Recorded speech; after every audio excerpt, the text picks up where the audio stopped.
Well,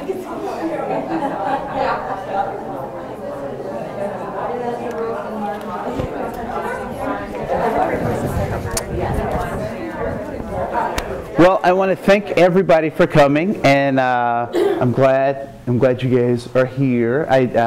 It's funny because I haven't made any more announcements about the diversity trainings and that kind of stuff, and it's on the website, but I haven't been publicizing it. So sometimes I'm not real sure how many people are going to be here, and it's great to see you. So I'm glad that you're here. And as the 2006 unfolds, we'll be doing more advertising and that kind of stuff, and we'll also start doing some training so that people can do these types of workshops in their own departments. So folks don't necessarily have to be reliant on me and my schedule, but because it is about us all understanding and knowing and being advocates wherever we can, whenever we can. So, I thank you guys for being here. It's really cool to see you. Something that would be helpful to me is if folks could just say where they work in the county and their name. That would be great. Obviously, I'm Andre Cohen, and I'm the cultural coordinator for Anoka County, and so that's what I do. I've been here almost 6 months. So after 6 months, then we can really start doing some crazy stuff. Make it through that probation. All right. So who'd like to go next? Anyone? Yes. Lisa Wagner. I'm in Human Resources. All right. You're in Lisa Wagner. All right. I'm Candace Handavangoda, also Human Resources. All right. Human Resources. Angela Frank. All right. Nicole Swanson with the Jeff Training Center. Ella Batlin, Human Resources. All right. Barb Mancus, Human Resources. Doreen Parks, Human Resources. Bonnie Craig, Human Resources. Carol Schaefer, Highway. Not Human Resources. That's cool. It still starts with an H, though. It does start with an H. Yeah, Ricky Corrections. All right. Great. Ricky Snyder, Human Resources. Jane Johnson, and I've been in Human Resources almost 6 months. Oh, sweet! Way to go! Lisa O'Rourke, Human Resources. Terry Inge, Human Resources. Gloria Ingen, Human Resources and Purchasing. And you never know where else you might see me. All right. Cool. John Sprague. Good. Yay! I'm glad you guys are all here. So today we're going to talk a little bit about economic status. And I like to do kind of choose your own adventure kinds of training. So I have some things that I like to do. But I also want to give some opportunity for you to make choices. All right. So there are a couple of ways we can do this. One is we can do an activity now, or we can watch a video and then do an activity. Which would you prefer? Watch the video? Okay. All right. So before we get to the video, I did want to hand out some material to you, and I try not to be very redundant, but there are definitely some concepts in terms of diversity that we kind of want to talk about and go over every time. So let me make sure I have enough of these. 2, 3, 5, 2, and then I'll fold up the rest of these. So the first question people always ask, well, there's a couple of statements that people make and questions that they ask. One is, I don't need diversity training. I'm one of the good guys, right? And the other side of that same coin, or a different coin, I guess, is that diversity training. The civil rights movement, they did it. It's done. Let's move on, right? So those are some of the attitudes that people have in terms of looking at diversity trainings and that kind of stuff. And so what I try to do is help people understand that we're moving away from having those types of conversations and moving towards cultural competence. And when you hear those words, cultural competence, what comes up for you? What do you think about when you hear those words? Different cultures means different beliefs, different ways of thinking, doing things. Okay, different ways of thinking, doing things, beliefs. All right, other folks. Cultural competence.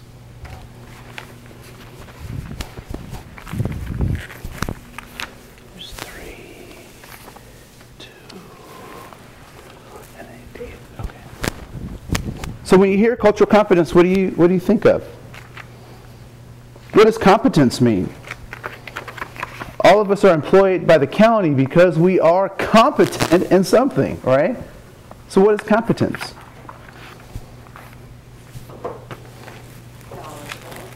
Being knowledgeable. Okay. What else? Being adept at what you do. Being adept at what you do.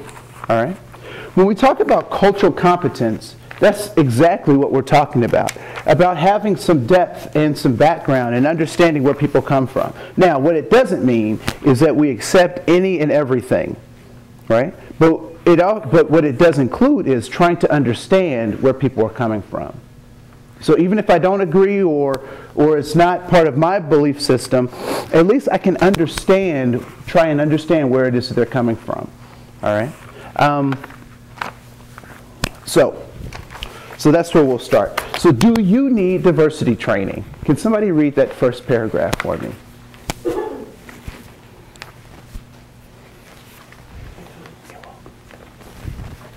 Anyone? Oh, I will. If you've heard anyone say any of the following statements, I don't see differences, people are people to me. What do those people want anyway? I think men are just better suited for leadership roles. If they would just work hard, they could achieve too. Poor people are just lazy. I think that if women wear tight clothes, they are asking for trouble. I think people of color are too sensitive. Women are blowing this way out of proportion. Has anyone ever heard someone say any of those things? Yeah, for sure, right? Do those folks need diversity training? Yeah. Yeah, they do. Just for 2 reasons they need diversity training. Or we need diversity training, right? The good guys need diversity training so we can know how to respond to people who say these things, right? And secondly, people who say these things need to understand that there's a different way or there's a reason why some of these things exist the way they do, all right? Because if we don't stand up and we say something about these types of beliefs or philosophies or questions, then we are colluding. And what is colluding? What does that mean? We're agreeing with it. And not only are we agreeing with it, we're participating. And not only are we participating, right, we are forwarding, we're advancing that philosophy or that thought, all right? So in terms of looking at issues of equity, saying nothing not only is it giving sanction to it, but it's actually progressing those things, all right? So the silent masses, they really advance a lot of these things, all right? So if you turn to the next page, just some general assumptions, and we'll start here, and then we'll watch some of the video, and then we'll do an activity, all right? Oppression is pervasive. That oppression affects us all. We're all affected by it, whether we receive benefits from it or we're denied benefits because of oppression, all right? But it affects all of us. Prejudice is taught. The exciting part for me about that, because when I first heard that, it sounded pretty depressing. People are teaching their kids how to be prejudiced. At the same time, the exciting thing is, if prejudice is taught, then other things can be taught, right? So we can learn or unlearn prejudice and bias and learn a new way of doing things. So I find that exciting. Also, it is not our fault. Prejudice, discrimination, it is not our fault. So we don't need to feel bad or guilty about any of that stuff, right? At the same time, it is our responsibility, right? We didn't start this mess, but we have to deal with the baby since it's here, right? So this is our baby to deal with. Prejudice, oppression, and discrimination are interwoven. They are separate, but they're all related. all right? And we'll kind of talk about how they're related. We're both targets and in dominance of oppression. We'll talk about targets and dominance today as well. No hurt is any greater or lesser than any other hurt, right? We can't measure my headache versus your headache, right? I mean, it's still a pain. And we all deal with pain differently, right? We can learn, change, and grow. This is a lifelong process. Difference is not a deficit, but it is a deposit, all right? So being different, having different thoughts and points of view is a good thing, all right? And lastly, we're taught one way and we can be taught something new, all right? On the next couple pages kind of talks about cultural competence and where we're trying to move to and that kind of stuff. So we'll stop right there and we'll watch a little bit of the video. This video comes from, it's a part of a PBS documentary that was called Race, the Power of an Illusion, which I thought was kind of cool. The basic premise of this movie is that race does not exist. There's no such thing as race, which actually kind of contradicts just about everything, at least that I read in high school and in college about social, how we're organized socially and all sorts of stuff. Race is a big part of that. But their premise in this video is that race does not exist. And so this is one of the later parts that talks about the economics of race. And that's kind of why we're here today, to talk about the economics. All right? So I'll go ahead and get that started. We've got new screens, so you can choose whatever you want to watch. Let's see.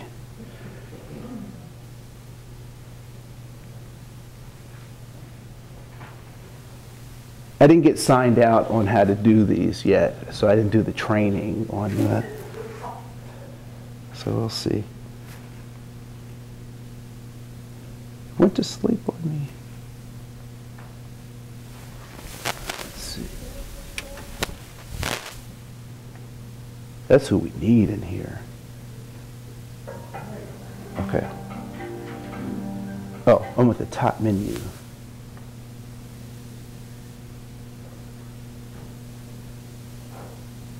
Oh, yes.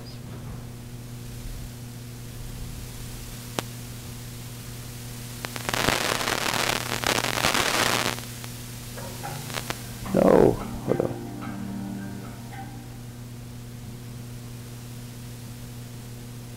Major funding for this program provided by the Ford Foundation. Okay. Jessica! She should have like a button, like an emergency. Get in here. Yes. Let's see. Yeah, it would. Yeah, it's like kids. Kids never do what you want them to do. What does that say? Okay.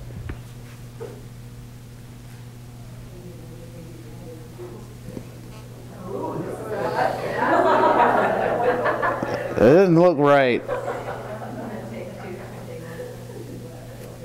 Oh, here we go. Okay.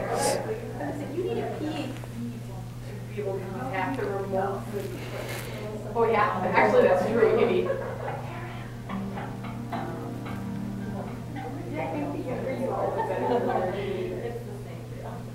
Major funding for this program provided by the Ford Foundation, a resource for innovative people and institutions for Hi.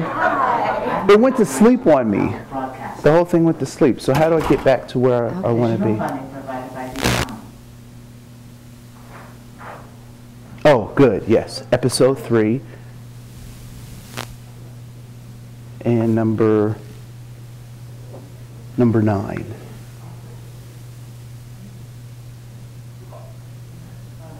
Oh, good. Thank you. Your blood's the same as mine. Mine's the same as his. Do you know what this wonderful country is made of? It's made of World War II found the U.S. at war with Nazi Germany and Japan. Films like the 1945 Oscar-winning short, The House I Live In, called for national unity and ethnic tolerance. What is America to me? A name. And these other distinctions which had carried so much power in an earlier period, Celt, Slav, Anglo-Saxon, started to fade away. They had no purchase because those distinctions didn't seem to hold the key to any social questions that were worth answering anymore. The more important and more pressing political social questions seemed to hinge on black and white. All races and religions. That's America. Sinatra's song is one of tolerance, but the line that sang of "my neighbors black and white" was cut from the film. Come on, man.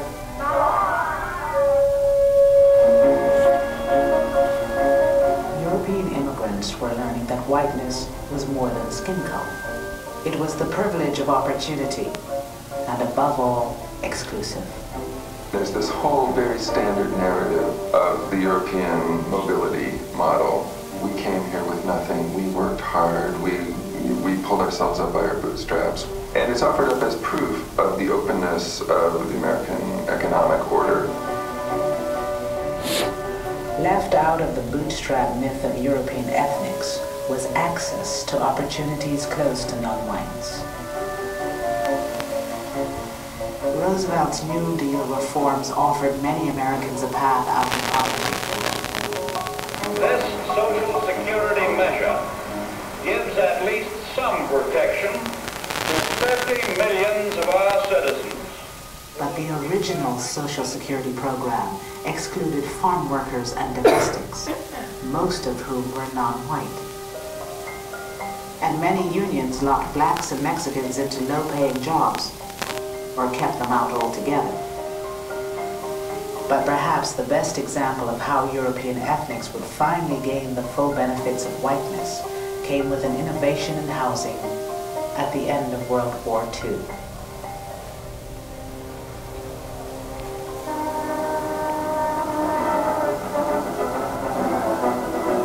It was a time when hundreds of thousands of GIs came home ready to start families, but had no place to live.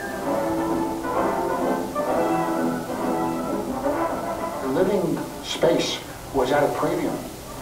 When in the Bronx, they tried building Quonset huts, and they turned to slums. All the Quonset huts had just disintegrated. There were two families sharing a hut. One family at one end, one family at the other, and before you know it, they were awful. FHA came to the rescue by ensuring long-term, low monthly payment mortgage loans. Veterans needed homes for families. They turned to a revolutionary New Deal housing program. It would racialize housing, wealth, and opportunity for decades in ways few could have imagined. In the 1930s, the federal government created the Federal Housing Administration, whose job it was to provide loans, or the backing for loans, to average Americans so they could purchase a home. Due to the stimulation of the National Housing Act, from every section of the country come reports of vastly... In order to purchase a house in America prior to the 1930s, you had to pay 50% of the sales price up front. The new terms of purchasing a home was that you put 10% or 20% down, and the bank financed 80% of it, not over 5 years, but over 30 years at relatively low rates. This opened up the opportunities for Americans to own homes like ever before. The average person could own that home. If these terms sound familiar, they should, because this is essentially the same financing scheme that allows most Americans to own their homes today. Federal programs and banks sank millions into the home construction industry. Their message to veterans: you can afford a new home. Buy a new home now.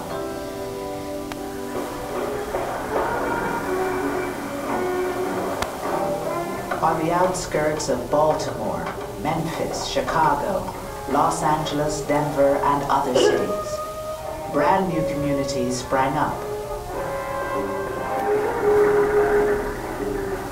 One of the most famous was a Long Island potato field, transformed into 17,000 new homes. It was called Levittown. Tax dollars helped make the single-family home a mass-produced consumer item. The American dream had a new name: suburbia. You have to remember the people who came here in 1947, 1948 were young ex-GIs whose uppermost concern was taking advantage of the GI Bill and making things better for themselves. Before moving to Levittown, Herb Callisman and his wife Doris lived in a cramped attic apartment in New York City. And when we began to look for an apartment, we found that the apartments were $100, $125, $150 a month. I know that's unbelievable today, but it was too expensive for us. And out here in Levittown, the mortgage payments was $65 a month. Your kitchen dazzles every eye. A brand new sink, a built-in oven, a new refrigerator, and If you were buying a letter home in 1947, 48, 49, 50, and 51, you would get, this would be your kitchen. You would get a GE stove, GE refrigerator, and a Bendix wash machine. It would be part of the real estate.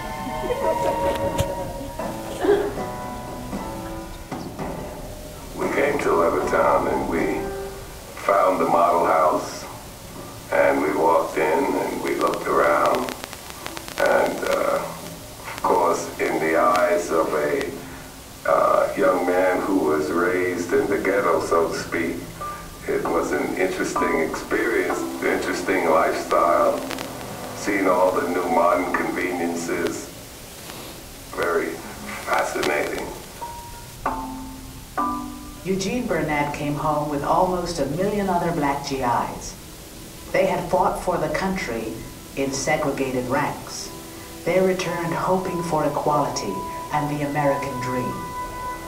For many, that dream was a new home for little money down and some of the easiest credit terms in history. I went up to the salesman, we're interested. And what is the procedure there?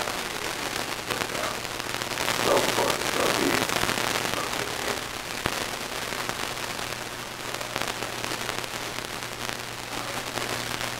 The owners of this development have not as yet decided to sell these homes to Negroes. So it wasn't real. You can't imagine. But for someone to come out and actually tell you that they can't sell to you. You know, I was really on a, oh man, look at this house. Can you imagine having this? And then for them to tell me because of the color of my skin, I can't be a part of it? The FHA underwriters warned that the presence of even 1 or 2 non-white families could undermine real estate values in the new suburbs. These government guidelines were widely adopted by private industry.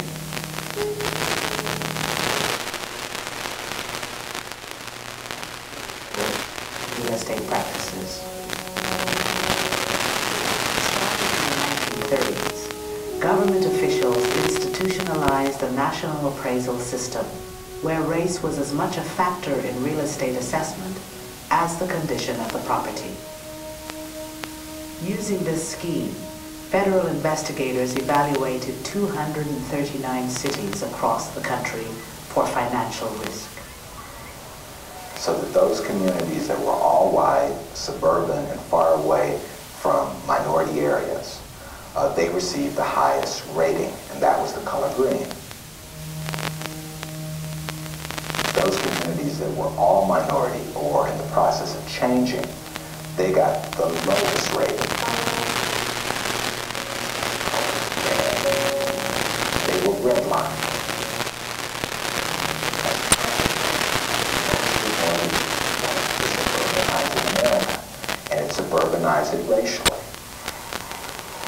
The racial logic adopts the principle that an integrated neighborhood is a bad risk, that an integrated neighborhood is likely to be an unstable neighborhood, unstable socially, but therefore also unstable economically.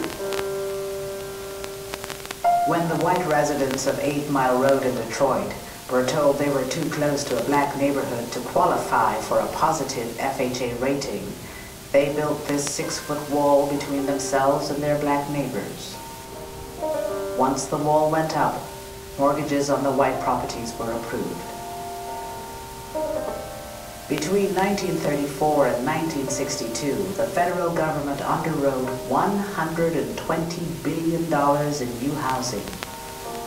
Less than 2% went to non-whites. I can understand an individual, depending on his environment or his family or whatever, being racist, but for your country to sanction it, give him tools to do that, there's something definitely wrong there.